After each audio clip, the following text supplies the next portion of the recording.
सोचिए जरा, अगर कोई आपसे कहे कि आज रात आपके चारों तरफ मौत बरसेगी, आसमान से आग गिरेगी, जमीन फटने जैसी आवाजें होंगी, लेकिन सुबह आप जिंदा उठेंगे तो आप क्या करेंगे? हंसेंगे, डरेंगे या उसे पागल समझकर नजरअंदाज कर देंगे? लेकिन राजस्थान की रेत पर 1971 में कुछ ऐसा हुआ जो न सिर्फ हुआ बल्कि आज भी सरकारी फाइलों में दर्ज है। और यही वजह है कि यह कहानी सुनते हुए जितना आगे बढ़ते हैं उतने ही सवाल दिमाग में घूमने लगते हैं। और हाँ, अगर आपको ऐसी सच्ची कहानियां पसंद है जिनमें इतिहास, रहस्य और सस्पेंस एक साथ चलता है तो अभी सब्सक्राइब कर लीजिए, क्योंकि जो आगे आने वाला है वो सिर्फ एक युद्ध की कहानी नहीं है बल्कि ऐसा सच है जिसे समझना आसान नहीं। अब कहानी शुरू करते हैं। राजस्थान का जैसलमेर, चारों तरफ रेत, दिन में जलता हुआ सूरज और रात में ऐसा सन्नाटा जैसे हवा भी सोच समझ कर चलती हो। इसी इलाके में भारत पाकिस्तान सीमा के पास एक छोटा सा मंदिर है, तनोट माता मंदिर। न कोई भव्य गुंबद, न चमक दमक, बस एक साधारण सा मंदिर और उसके आसपास भारतीय सीमा, सुरक्षा बल की चौकियां।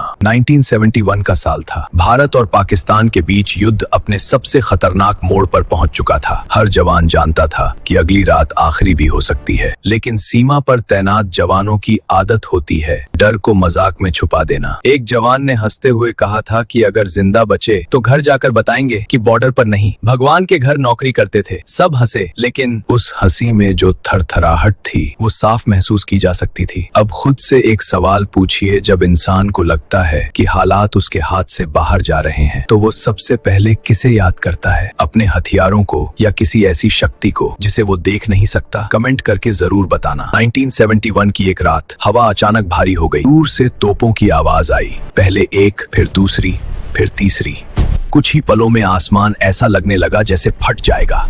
पाकिस्तान ने तनोट सेक्टर पर जबरदस्त गोलाबारी शुरू कर दी थी। गोले लगातार गिर रहे थे, जमीन कांप रही थी, रेत हवा में उड़ रही थी। जवानों ने मोर्चे संभाले, कुछ जमीन पर लेट गए, कुछ ने आंखें बंद कर लीं, कुछ ने मन ही मन अपनों के चेहरे याद किए। सबको लगा कि अब कुछ ही पलों में सब खत्म। फिर पहला बम गिरा, सबने सांस रोक ली, लेकिन कोई धमाका नहीं हुआ। दूसरा बम गिरा, फिर वही सन्नाटा। तीसरा, चौथा, पांचवा। हर बार बम जमीन में धंसता लेकिन फटता नहीं। एक जवान ने डरते डरते आवाज लगाई, साहब बम गिर रहे हैं पर फट नहीं रहे। अब जरा यहाँ रुककर सोचिए, एक दो बम नहीं फटे तो इसे तकनीकी खराबी कहा जा सकता है, लेकिन जब लगातार दर्जनों बम नहीं फटे तो क्या यह अब भी सिर्फ संयोग है? पाकिस्तानी सेना को पूरा भरोसा था कि तनोट पोस्ट तबाह हो चुकी होगी। उनकी रिपोर्ट में लिखा गया कि टारगेट एरिया पूरी तरह नष्ट कर दिया गया है, लेकिन जब धुआं छटा तो दृश्य कुछ और ही था। पोस्ट खड़ी थी, मंदिर खड़ा था, जवान जिंदा थे। यह देखकर पाकिस्तानी कमांडरों के लिए यह बात समझ से बाहर थी। आदेश मिला और ज्यादा बम दागे जाएं। अगली रात फिर वही हुआ, तोपें गरजी, आसमान लाल हुआ, बम बरसे,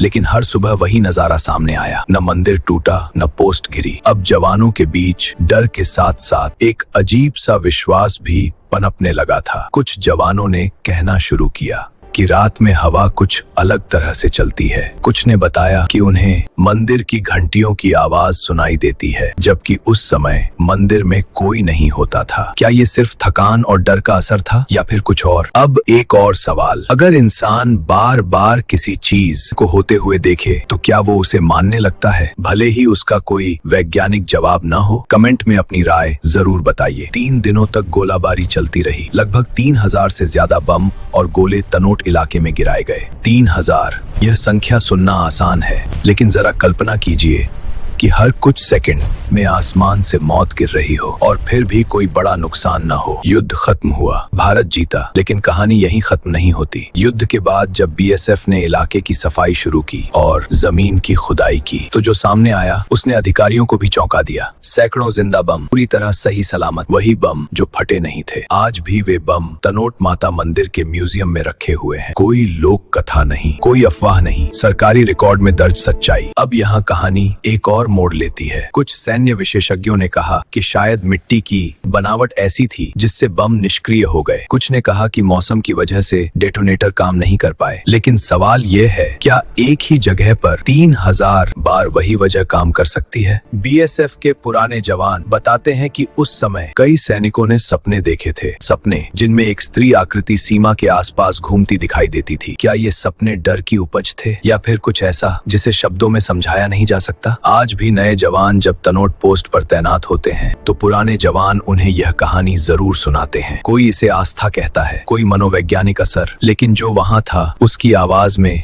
आज भी वो रातें जिंदा रहती है। अब आखिरी सवाल, और इसे ध्यान से सुनिए। अगर सब कुछ विज्ञान से ही समझाया जा सकता है तो फिर कुछ घटनाएं आज भी सवाल बनकर खड़ी हैं। और अगर हर चीज पर सवाल उठाना जरूरी है तो क्या हर सवाल का जवाब मिलना भी जरूरी है? राजस्थान की रेत आज भी वही है, हवा आज भी वही है, लेकिन उस रेत के नीचे एक ऐसी कहानी दबी है जो हर बार यही पूछती है, क्या इंसान या कुछ सच हमेशा रहस्य बनकर ही रह जाते हैं? और यही कारण है कि यह कहानी सिर्फ युद्ध की कहानी नहीं है, यह उस पल की कहानी है जब इंसान हथियारों से ज्यादा किसी और चीज पर भरोसा करता है। अगर आपको लगता है कि यह सिर्फ संयोग नहीं था तो जुड़े रहिए और चैनल को सब्सक्राइब कर लीजिए, क्योंकि आगे इस कहानी से जुड़े वो पहलू हैं जिन पर आज भी खुलकर बात नहीं होती।